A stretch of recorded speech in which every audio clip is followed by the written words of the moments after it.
Hello, students. A very good evening. And all these days, I have been uploading the lectures on my paper, that is literary criticism, paper 4. And now, as your exams are approaching, your mid semester is scheduled actually from 10th, but we'll be having it in the next week through online mode.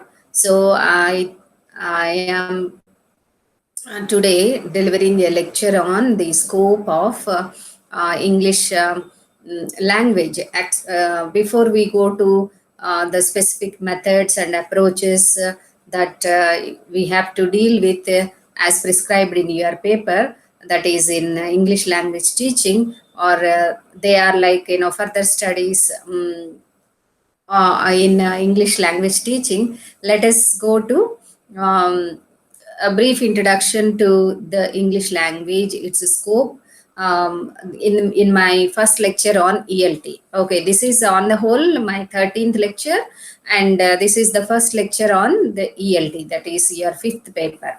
Okay, so let me share my screen now.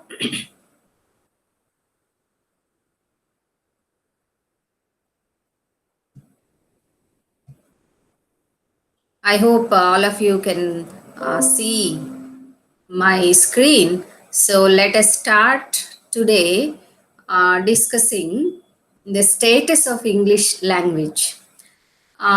Because you are the students of literature, and you have been going through the literatures of different nations or different regions, etc., you know what is the status of English language today.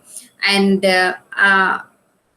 you might have opted to study English, MA English, just to improve your English language skills also. So, in and as you all know, and there is nothing new that I can state, that English language is an international language, of course.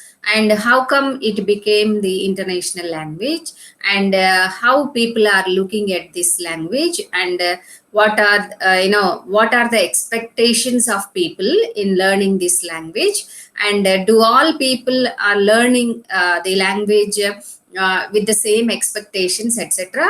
Let us see in a though not systematic, in a clear or vivid manner, what is the status of English language today in the world scenario. You know that this is the lingua franca, and this is the international language, and of course this is the language of upper strata of the society. And in general, you all know that an English speaking person, either it be a man or woman or a child, how they will what you say draw our attention, and people will be paying more attention to them, and you'll be mesmerized to see someone speaking in English in a good manner. And of course, not speaking English also sometimes brings you some problems. Okay, some in a way it has become an elitist language also, and so there are many what you say plans on part of the government and other institutions or NGOs, etc., to give you more communication skills in that, and to master this language, etc. So why are we after the English language, and what is it that is demanding the our attention, so that we can learn the language and actually master it. Reading literature, of course, is an aid to master the language skills, like as you have LSRW skills, which you might have learned in your first semester itself, that is listening, speaking, writing, reading and writing, that is LSRW. So you know how these skills are necessary in a language, but because English is a foreign language to us, you all know how it is actually we are lagging behind in some skills of these four. You may uh, you can read well, but you may not be able to speak well, or you can listen, but you may not be write well. So the four skills, of course, if we master these four skills only, we can say that we are the masters in that language. Okay. You all know by this time doing MA English. My point is to drive that you all know that English language is important, and it is being considered as a differently by different people. So let us see what I have written on my slides. So in recent years, there has been a dramatic change in the scope of English language teaching worldwide, and an increasing demand for competent English language teachers. This is the scenario, may perhaps why you have opted for doing MA English. So we all know that worldwide English language teaching has gained the attention. Language teaching, it is not the literature. You see, as a students of MA literature, you are being, through so many courses in literature. Okay, but a few courses in English language teaching. But the worldwide English language teaching has become a very important issue. It's a very significant thing, and there is an increasing demand. Okay, always for the competent English language teachers who can teach language effectively, as well as for language programs that can deliver the English language skills and competencies needed by today's global citizens. We know you are all aware of these globalization and all these things. So we are now the global citizens, and how what is the significance, or what is the need of English. The need of English, to do some things like in our technological world. To know many of the technologies, we need language. So it is a very obvious thing that we English has become a very important part of our lives. So I need not exaggerate this because you all know this. Okay. Of course, the English language has a complex status in today's world. Why? No, the status of English in today's world, as I told you, of course, for us it is very significant.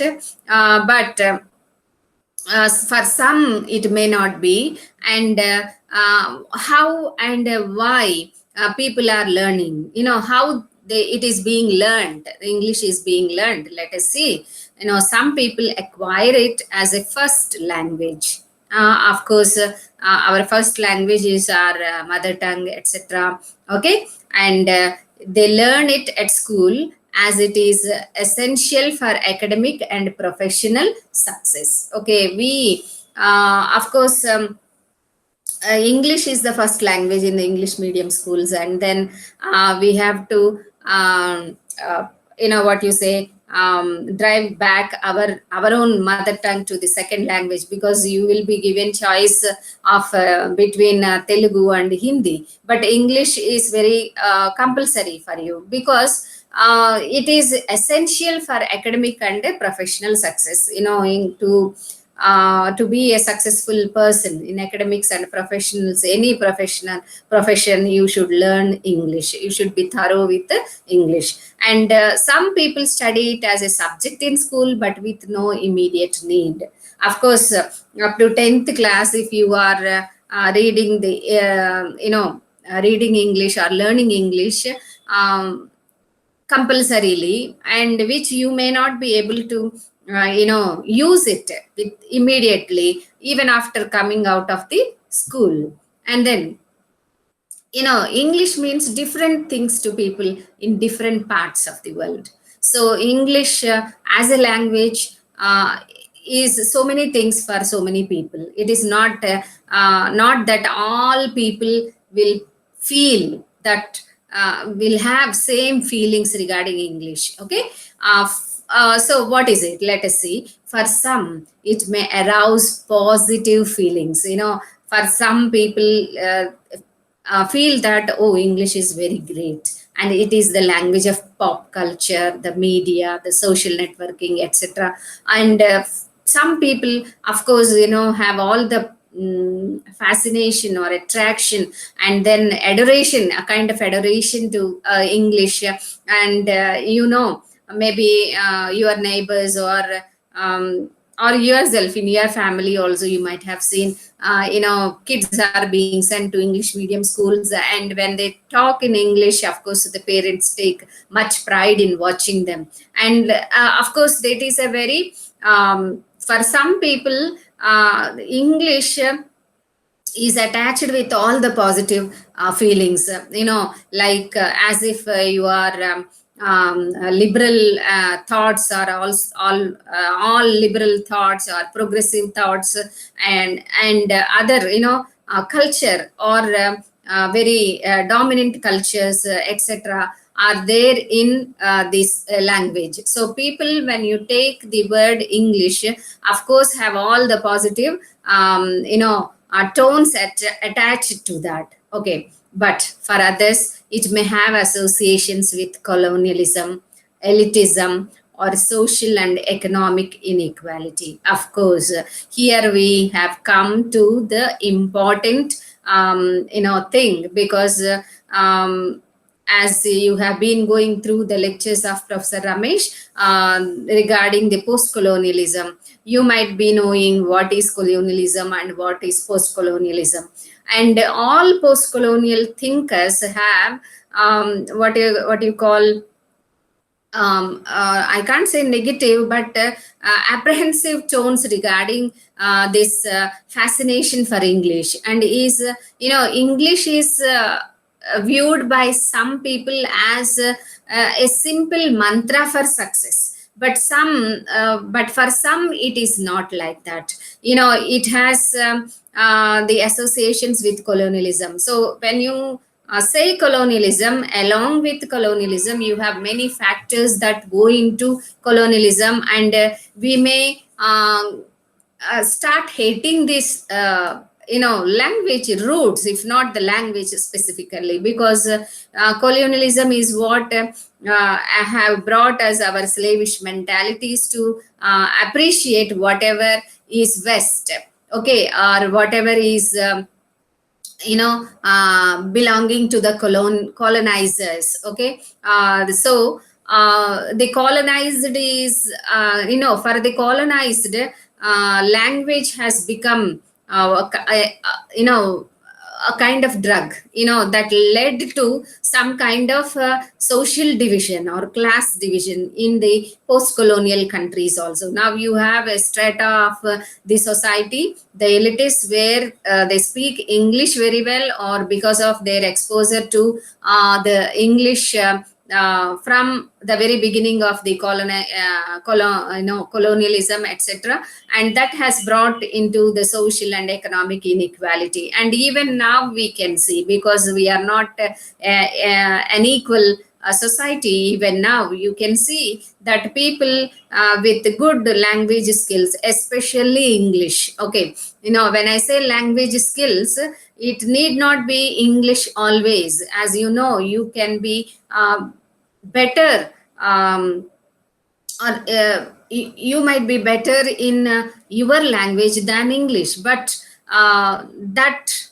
quality may not be able to bring you the laurels, or all the fascination that is attached with the English language. So it is, of course, elitist, and of course it is bringing social and economic inequality. So some people think all positive about English, and some think, of course, negatively also, especially because of the colonial history that the language has. Okay, and next, see, what is the whatever the reasons, or whoever likes it or not, that the present day status of English language in the world is like this. You can read the slide is visible. I have given the statistical data, like 600 million people use it alongside other languages as a second language. So we are all the examples for this kind of usage of English, because we use English along with our mother tongue, the second language. We use it as a second language in countries like Nigeria, India, and the Philippines. I have given, these are all the post-colonial nations where English is being used as a second language, and another 1 billion people are said to be studying it at any one time as a foreign language. So many people across the world, around the world, are studying English as a foreign language. It is like in countries like China, South Korea, France, Germany, Russia, and Spain. See, there, of course, it is still a foreign language, but we have adopted it as a second language. There is a difference in that. And of course, in India or in Nigeria, it is due to the prolonged years of colonization that we have made English our own. So owning English is a different matter, but whatever it is not the language of our land, but it is a foreign language. It is the master's language, and it is the language of the colonizers. Okay, yet we have owned, and that is a different story, which you will be knowing the developments of it in the post-colonial literatures, because after the colony masters left, the colonies have developed. I know, even when the masters are here, the colonies started producing literature in English, and that is still going on. And of course, it is growing in leaps and bounds also. You might be knowing, because we have so much of literature that is produced after the post-colonial period. Okay, though the post-colonialism or colonialism as such brings the negative tones, we have adopted the language and we are doing it. So the amount of literature, or is the how much literature is being produced in the post-colonial countries, of course, is an index to show the popularity of the language, even after the masters have left, say half a century before or more than that. Okay, or 7 decades in some places, or 8 decades in some places, etc. And now, so this is the status of English in the world today. Has nothing to do with its intrinsic characteristics as a language. Now, till now, I have explained what is the status of English language in our society, or in our country, or across the world. Now, but why is it so? We may get a question: why is it so? Why? So, is it because as a language it is having some intrinsic characteristics which are superior, to the other languages? So we have to examine. But to answer this question, it is a strict no. Okay, there are no such intrinsic characteristics in the English language particularly. In fact, I should tell you one thing, with the research in the sociolinguistics, or the development of the linguistics as a branch of knowledge, and its further development or division into sociolinguistics or applied linguistics, etc. Linguists, in different parts of the world, have come to one agreement that every language is unique in its own way, and there are no languages that are inferior or that are superior, like that. So, and we can't think that the present status of English is due to some intrinsic characteristics of the language, but there are different reasons. Okay, it did not become the world's second language because it has some special features, or it is superior to other languages. This is what I have been telling you, and this is identified with the research of linguists, linguists around the world, and who felt that language itself is a very complicated structure, and how it has evolved, and how it developed, and how the child acquires the language, etc., are very complex, and complex questions that cannot be explained in a very easy manner. And we'll be coming to read this complexity of the language learning and language acquisition in your fourth semester. So let us leave it here. So English, the present status of English is not due to any intrinsic characteristic or any special feature that is present in this language, which is absent in other languages. So rather, the spread of English is the result of a number of historical and pragmatic factors. So we have to examine why English has spread around the world. So the first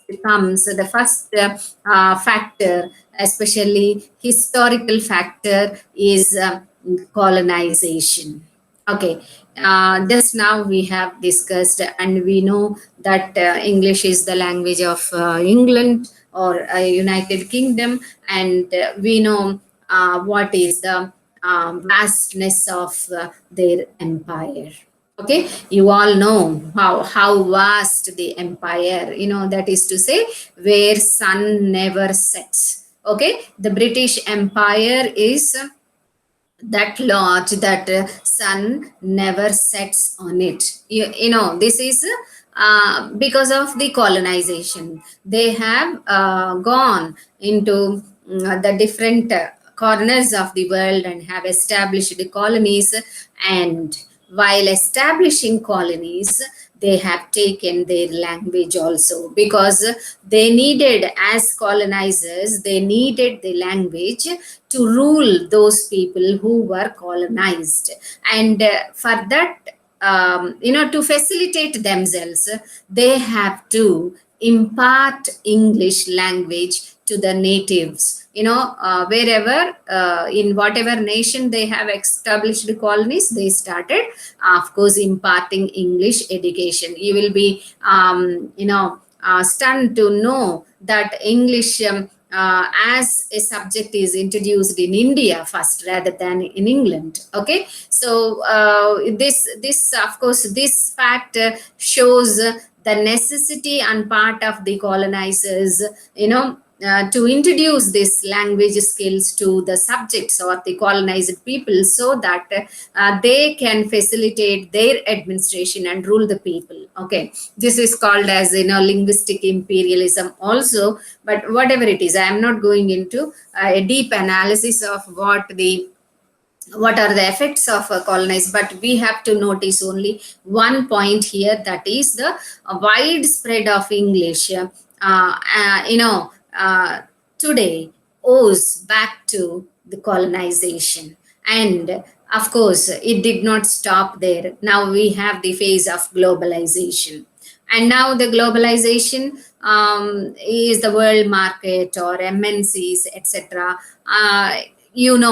Now, because English has become only one tool of communication among many continents rather than nations. So in this era of globalization, as you know, we have European English and American English, etc., and all the multinational companies, all companies which are starting their ventures or companies in different nations, of course, need people who are very capable, or who know English very well. So this colonization or globalization is a kind of neo-colonization, and where English skills are made mandatory or necessary. If you don't learn the English skills, you may not be able to go out of country, but I can say not even out of state, because in India, of course, though we have a national language, Hindi, which of course is the unifying factor. We should all learn Hindi and be able to roam within our country's borders. But now, you all know that you may not be knowing Hindi, but with English you can manage anywhere. So that is how it is, not out of our country but within our country. And of course, out of our country also, English has become very important, and that is the reason why English had so many speakers around the world. And one more thing that influenced the necessity to learn English language skills is the economic development.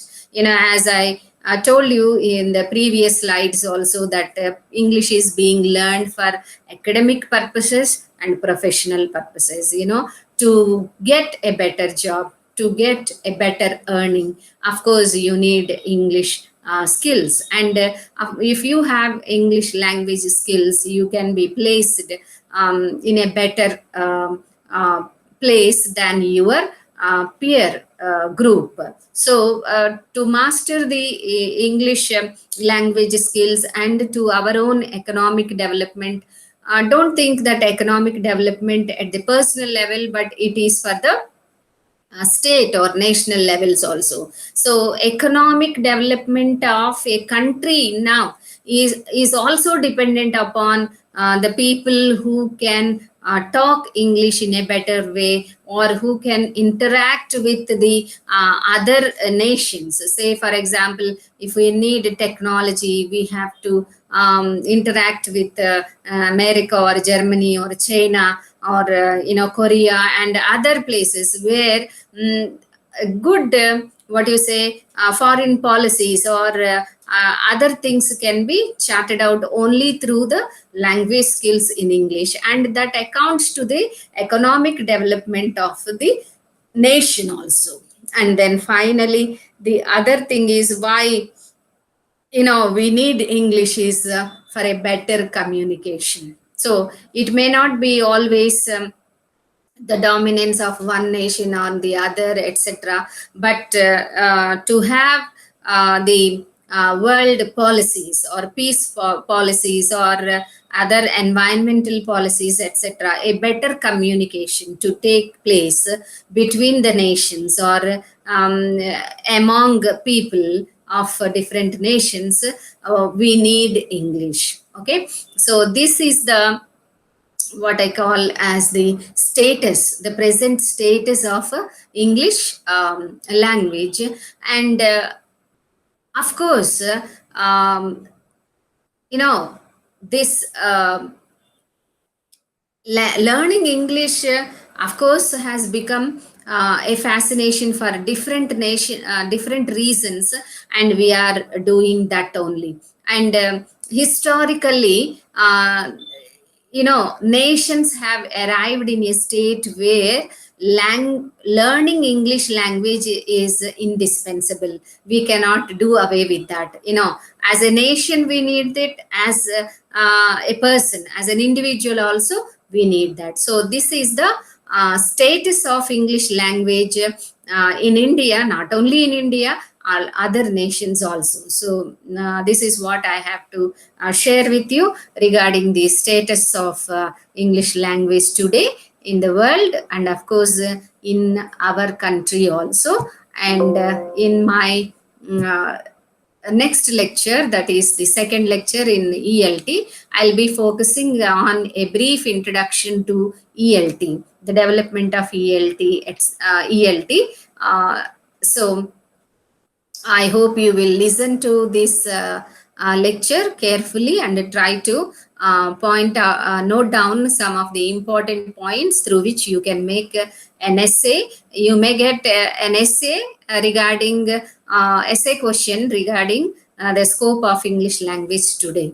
Okay, or the place of English language in today's world, etc. So a question can be asked in any manner, but the answer will be, you have to what you say, modify your answers according to the question that is being asked in the exam. So try to develop your own essays as you are sitting at home and you are listening to the recorded lectures. It is better you develop the habit of note making or note taking, which will be of help to you to write in your examinations. Have a nice day.